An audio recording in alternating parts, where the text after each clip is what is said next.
Hello, and welcome to this tutorial of Gale's new landing page for the Gale Reference Complete package.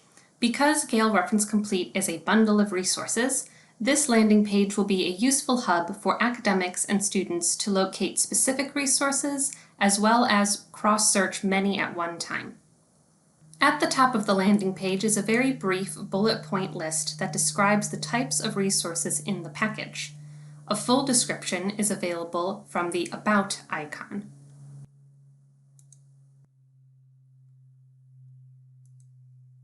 The main middle banner tabs through options for beginning a search.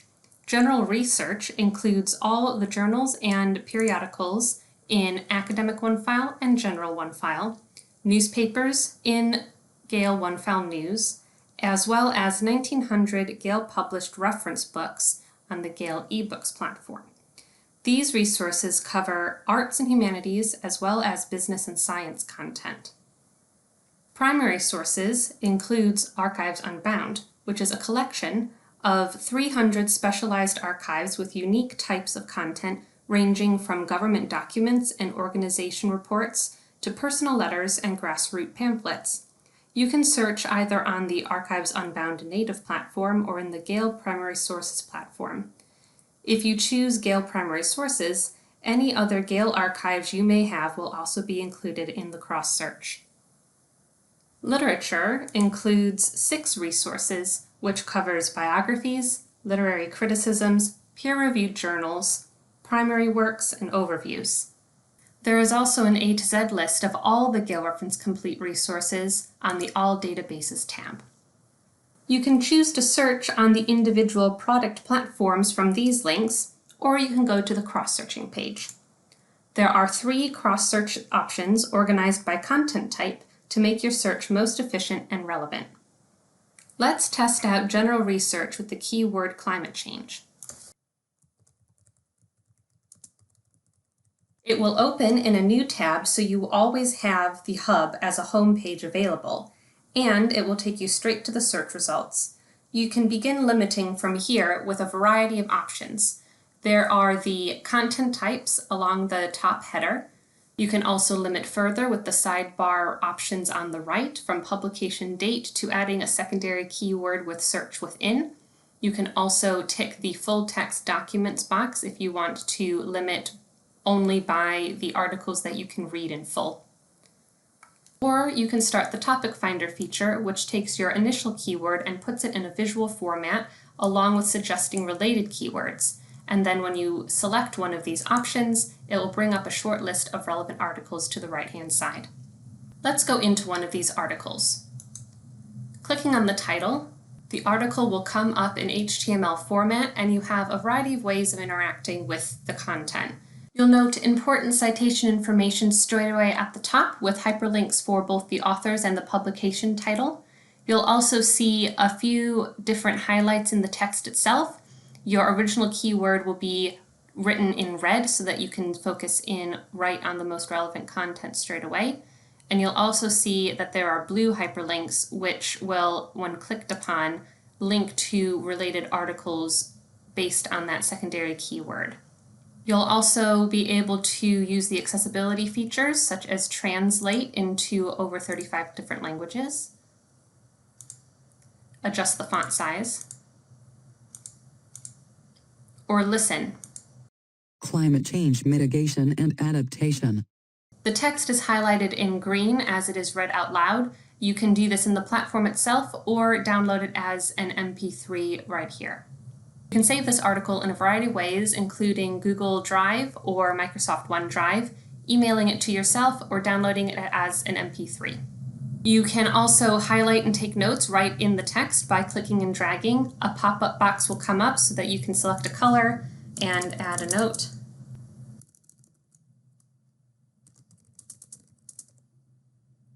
Once you click Save, all of your highlights and notes will be collated up here in the Highlights and Notes section. Here you'll see the hyperlink to the original article, your specific quote that you highlighted, and any notes written underneath it. You're able to save your highlights and notes as well, just as you would an article with Google or Microsoft email or PDF. As I scroll down, You'll see that the toolbar along the top will stay at the top so that it is always easy to reach. In addition to the saving options, you also have the citation feature, which allows you to choose from MLA, APA, or Chicago straight away, or you can export to a number of other softwares that would allow you to access other styles, including Harvard referencing. There is also the Get Link feature in that sticky toolbar.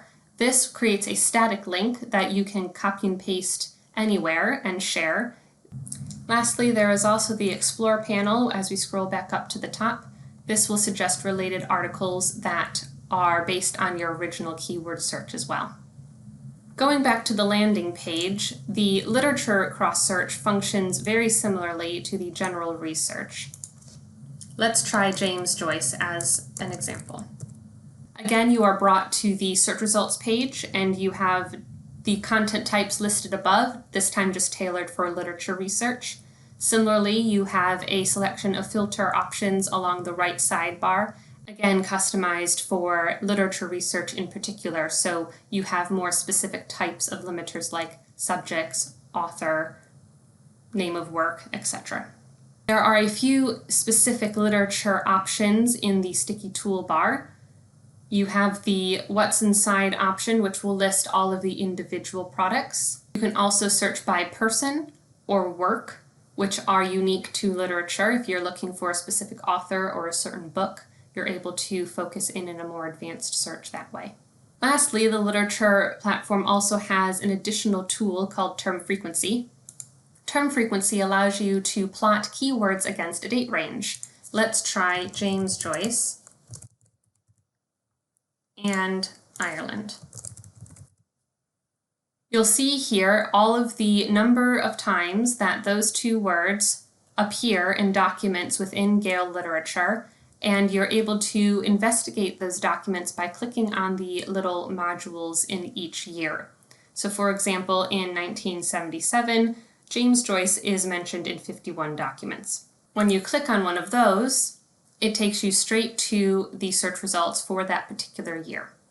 Returning to the landing page one more time, there are two ways I'd recommend for searching the primary sources. The first is on the Gale Primary Sources cross-searching platform.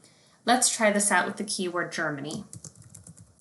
In addition to the Archives Unbound collection that comes with the Gale Reference Complete package, the Gale Primary Sources platform also will incorporate any of your existing Gale archives outside of that package as well. So it's able to cross-search all of your archives all in one go, which is really beneficial for finding the different connections between different sources. The main difference about this platform compared to literature and the general research is that your articles are in facsimile format. You can see the original document just as it was.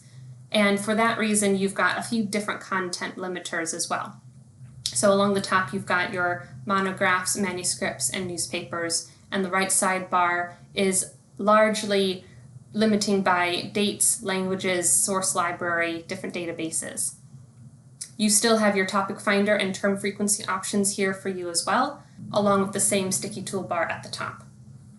Going into one of the articles itself, the facsimile format has a few ways for you to engage with it as well. So along the left sidebar, you'll see the text image. You can also jump straight to where your keyword appears in this document, and it will always be highlighted in green as demonstrated here on this title page. If you were to click on a different search term hit number, it will again take you straight to that page that has your keyword in it, and making this page a bit bigger, you're able to see it highlighted in green again right here. Once you're in the viewfinder window, you can manipulate a few more ways. You can adjust the contrast and coloring. This helps with older newspapers that might have slightly different paper or fonts that had been scanned. You can also make this bigger or smaller. And you can page through the document one page at a time. If you want to focus on the Archives Unbound collection specifically, the native platform does offer a different experience. So back on the landing page, let's go to the native platform for Archives Unbound next. This platform does have some more tailored limiting options for you. The home page includes the Explore Topics panel where you have broad topics outlined straight away that you can click into. Or you can go to this Collections button. This allows you to filter, instead of search results, the collections themselves. Specifically, the topics option is quite useful.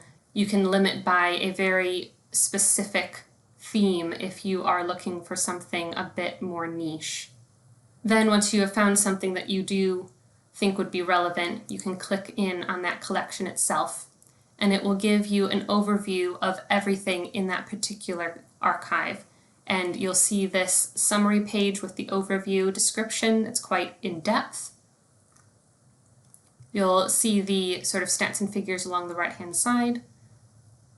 You can straight away jump into a keyword search in this particular collection only, or you can view all the documents in this collection in a search results format. This has been a tutorial for the new Gale Reference Complete landing page. Hope this will help to guide academics and students through the variety of resources included in this package.